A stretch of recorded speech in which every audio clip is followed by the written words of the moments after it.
ನಮಸ್ಕಾರ ಎಲ್ಲರಿಗೂ. ನಾನು ವಿಜಯ ಹಿರೇಮಠ್. ನಾನಿವತ್ತು ಮಾವಿನ ಹಣ್ಣು ತೆಗೆದುಕೊಂಡು ಬಂದಿದ್ದೇನೆ.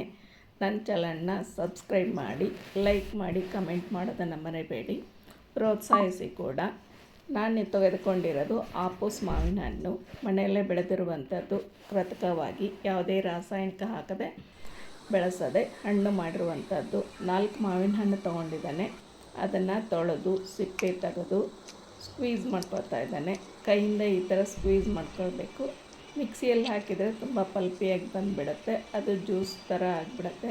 ಅಷ್ಟೊಂದು ಚೆನ್ನಾಗಿ ಅನಿಸಲ್ಲ, ಕುಡಿಯೋದಕ್ಕೆ ಮಾತ್ರ ಚೆನ್ನಾಗಿರುತ್ತೆ ಅದು. ಇದನ್ನು ನಾನು ಈ ಥರ ಮಾಡ್ಕೊಂಡ್ಬಿಟ್ರೆ ಸಾಕು, ಪಲ್ಪಿಯಾಗಿ ಚೆನ್ನಾಗಿ ಬರುತ್ತೆ. ಸ್ವಲ್ಪ ಆವಾಗವಾಗ ತಿನ್ನುವಾಗ ಬಾಯಲ್ಲಿ ಸಿಗತ್ತೆ, ಚೆನ್ನಾಗಿರುತ್ತೆ. ಇದನ್ನು ನಾನು 4 ಮಾವಿನ ಹಣ್ಣಿನ ಪಲ್ಪ್ ತಗೊಂಡಿದ್ದೇನೆ. ಇದನ್ನು 2 ಭಾಗ ಮಾಡ್ಕೊಳ್ತೀನಿ ನಾನಿವಾಗ. ಒಂದು ಖಟ್ಟ ಮೀಠಾ ಒಗ್ಗರಣೆಗೆ, ಇನ್ನೊಂದು ಬೆಲ್ಲದ ಶ್ರೀಕರಣೆ ಮಾಡೋಕ್ಕೆ. ಖಟ್ಟ ಮೀಠಾ ಒಗ್ಗರಣೆಗೆ ನಾನು ಏನೇನು ಬಳಸ್ತಾ ಇದ್ದೀನಿ ಅಂತೇಳಿ ಅಂದ್ಕೊಂಡು ಹೇಳ್ತೇನೆ. ಖಟ್ಟ ಮೀಠಾ ಒಗ್ಗರಣೆಗೆ ಈರುಳ್ಳಿ, ಹಸಿಮೆಣಸಿನ್ಕಾಯಿ, ಕರಿಬೇವು ಸೊಪ್ಪು. ಈರುಳ್ಳಿ ಒಂದು ತೊಗೊಂಡಿದ್ದೇನೆ ದೊಡ್ಡದು, ಹಸಿಮೆಣಸಿನ್ಕಾಯಿ ಸಣ್ಣಗೆ ಕಟ್ ಮಾಡ್ಕೊಂಡಿದ್ದೇನೆ, ಕರಿಬೇವು ಕೂಡ. 1.5 ಟೇಬಲ್ ಸ್ಪೂನ್ ಬಾಣಲಿಗೆ ಸ್ವಲ್ಪ ಎಣ್ಣೆ ಹಾಕ್ತಾಯಿದ್ದಾನೆ, 1 ರಿಂದ 1.5 ಟೇಬಲ್ ಸ್ಪೂನ್. ಇದಕ್ಕಾದ ನಂತರ ಜೀರಿಗೆ ಹಾಕಿದ್ದಾನೆ. ಜೀರಿಗೆ ಮತ್ತು ಉದ್ದಿನಬೇಳೆ. ಬೇರೆ ಏನಾದರೂ ಕಾಳು ಹಾಕಬೇಕಂದ್ರೆ ಕಡಲೆಬೇಳೆ ಬಳಸ್ಕೋಬೋದು. ಜೀರಿಗೆ ಉದ್ದಿನಬೇಳೆ ಮಾತ್ರ ಬಳಸಿದ್ದೇನೆ ನಾನು. ಇದಕ್ಕಾದಮೇಲೆ ಕರಿಬೇವು ಸೊಪ್ಪು, ಅದು ಚಟಪಟ ಆದಮೇಲೆ ಹಸಿಮೆಣಸಿನ್ಕಾಯಿ ಹಾಕ್ತಾನೆ. ಇದಕ್ಕೆ ಖಾರಕ್ಕೆ ಹಸಿಮೆಣಸಿನ್ಕಾಯಿ ಹಾಕ್ಕೊಳ್ಬೋದು, ಎಷ್ಟು ಬೇಕೋ ಅಷ್ಟು ಹಾಕ್ಕೋಬೋದು. ಮಾವಿನ ಹಣ್ಣು ಸಿಹಿ ಇರೋದ್ರಿಂದ ಖಾರ ಸ್ವಲ್ಪ ಇದಕ್ಕೆ ಮುಂದಿರಬೇಕಾಗತ್ತೆ. ಇದು ಹಸಿಮೆಣಸಿನ್ಕಾಯಿ ಬೆಂದಾದಮೇಲೆ ಈರುಳ್ಳಿ ಹಾಕ್ತೇನೆ. 1 ಈರುಳ್ಳಿ ತೊಗೊಂಡಿದ್ದೇನೆ, ಹೆಚ್ಚು ಕಡಿಮೆ ಬಳಸ್ಕೋಬೋದು. ಈರುಳ್ಳಿ ಬೇಡ ಅನ್ನೋರು ಹಾಗಾಗಿ ಸ್ಕಿಪ್ ಕೂಡ ಮಾಡ್ಬೋದು. ಸ್ಕಿಪ್ ಮಾಡಿ ಆದಮೇಲೆ ಈರುಳ್ಳಿ ಬೇಡ ಅಂದರೆ ಸ್ಕಿಪ್ ಮಾಡಿ. ಇದಕ್ಕೆ ನಾನು ಇವಾಗ ಗರಂ ಮಸಾಲ ಪೌಡ್ರು, ಶುಂಠಿ ಪೌಡ್ರು ಅಥವಾ ಪೇಸ್ಟು, ರುಚಿಗೆ ಉಪ್ಪು, ಖಾರ ಪುಡಿ, ಸ್ವಲ್ಪ ಅರಿಶಿಣ ಪುಡಿ, ಹಿಟ್ಟು, ಸಕ್ಕರೆ ಬಳಸಿದ್ದೇನೆ. ಎಲ್ಲನೂ ಹೊಂದಿಕೊಂಡು ಮಿಕ್ಸ್ ಆದರೆ ಚೆನ್ನಾಗಿರುತ್ತೆ.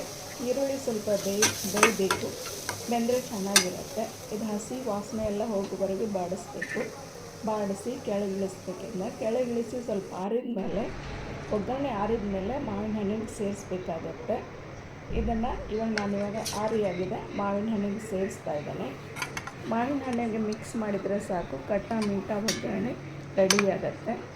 ಇದಕ್ಕೆ ಮತ್ತೆ ಎಕ್ಸ್ಟ್ರಾ ಖಾರ ಬೇಕಂದರೆ ಸ್ವಲ್ಪ ಖಾರ ಪುಡಿ ಉದುರಿಸ್ಕೋಬೋದು ಮೇಲ್ಗಡೆ.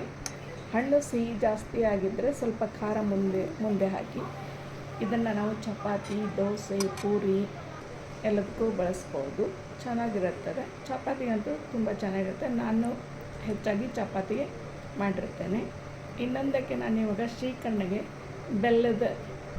ಬೆಲ್ಲ ಹಾಕ್ತಾಯಿದ್ದೇನೆ. ಮಾವಿನ ಹಣ್ಣಿನ ಪಲ್ಪ್ಗೆ 2 ಮಾವಿನ ಹಣ್ಣಿನ ಪಲ್ಪ್ಗೆ 1 ಸಣ್ಣ ಲಿಂಬೆ ಗಾತ್ರದಷ್ಟು ಬೆಲ್ಲ ತೊಗೊಂಡಿದ್ದೇನೆ. ಯಾಕೆ ಹಣ್ಣು ತುಂಬ ಸಿಹಿ ಇತ್ತು, ಹೀಗಾಗಿ ಸ್ವಲ್ಪ ಬೆಲ್ಲ ತೊಗೊಂಡಿದ್ದೇನೆ. ಏಲಕ್ಕಿ ಪುಡಿ 1 ಟೀ ಸ್ಪೂನ್. ಅಂದರೆ ನಾನಿವಾಗ 1 ಕಪ್ ಸಕ್ಕರೆಗೆ 15 ರಿಂದ 20 ಏಲಕ್ಕಿ ಸೇರಿಸಿ ಪುಡಿ ಮಾಡಿ ಇಟ್ಕೊಂಡಿರ್ತೇನೆ. ಅದನ್ನು 1 ಟೀ ಸ್ಪೂನ್ ಹಾಕಿದ್ದೇನೆ ನಾನಿವಾಗ. ಅದು ಹಾಕಿ ಮಿಕ್ಸ್ ಮಾಡಿದರೆ ಸಾಕು, ಬೆಲ್ಲದ ಮಾವಿನ ಹಣ್ಣಿನ ಶ್ರೀಕರಣೆ ರೆಡಿ. ಇದು ಹೋಳಿಗೆ ಜೊತೆ ತುಂಬ ಚೆನ್ನಾಗಿರುತ್ತೆ. ಚಪಾತಿ, ಪೂರಿ ಯಾವುದಕ್ಕೆ ಇಷ್ಟನೋ ಅದಕ್ಕೆ ಬಳಸ್ಬೋದು.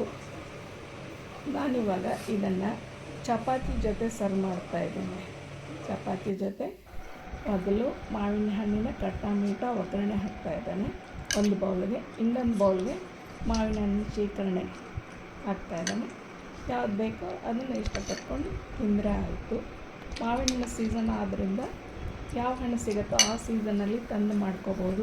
ಇದೇ ಹಣ್ಣು ಅಂತ ಏನಿಲ್ಲ. ನೀವು ಮಾಡಿ ನೋಡಿ, ನೀವು ಹೇಗೆ ಮಾಡ್ತೀರ ಅನ್ನೋದು ಕೂಡ ತಿಳಿಸಿ.